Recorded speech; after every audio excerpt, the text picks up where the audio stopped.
धनाजी जाधव आणि संताजी घोरपडे, मराठ्यांचा अभिमान. मराठा साम्राज्याच्या स्वराज्याचा इतिहास शौर्य आणि रणनीतीने भरलेला आहे. या इतिहासात दोन शूरवीर नावं अक्षरशः सुवर्णात लिहिलेली आहेत: धनाजी जाधव आणि संताजी घोरपडे. हे दोघे मराठ्यांच्या रणभूमीचे असंख्य रणसिंह आणि दुश्मनांच्या छातीमध्ये भीतीची छाया ठरले. धनाजी जाधव हे शिवाजी महाराजांचे आणि नंतर छत्रपती संभाजी महाराजांचे अत्यंत विश्वासू सेनापती होते. त्यांचा जन्म एका शूर मराठा कुटुंबात झाला, जिथे लहानपणापासून शौर्य आणि देशभक्ती यांची संस्कृती रुजलेली होती.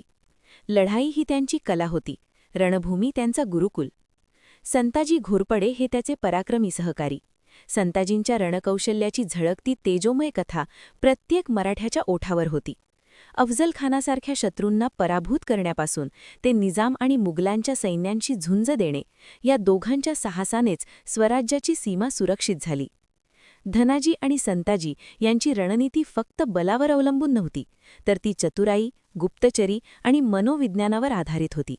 संताजी घोरपडे हे झपाट्याने येणाऱ्या हल्ल्यांमध्ये शत्रूंना विसरून दिले, तर धनाजी जाधव हे मोठ्या युद्धात धैर्य दाखवून मराठा सैनिकांचं मनोबल उंचावत होते.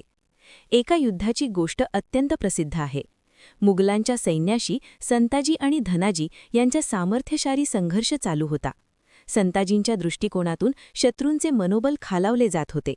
धनाजी जाधव आपल्या प्रचंड सैन्याची योग्य मांडणी करत शत्रूला जाळ्यात फसवत होते.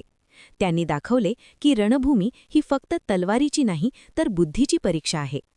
दोघांच्या रणभूमीवरील यशामुळे मराठा साम्राज्य फक्त टिकलेच नाही, तर विस्तारलेही.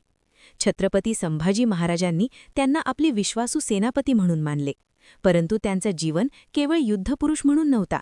त्यांची निष्ठा, धैर्य आणि स्वराज्याची सेवा हीच खरी महानता होती. धनाजी जाधव आणि संताजी घोरपडे हे फक्त सैनिक नव्हते, तर मराठ्यांच्या आत्मविश्वासाचे आणि स्वाभिमानाचे प्रतीक होते. त्यांनी दाखवले की संकटात धैर्य, शौर्य आणि निष्ठा जपणे हेच खरे वीरतेचे चिन्ह आहे.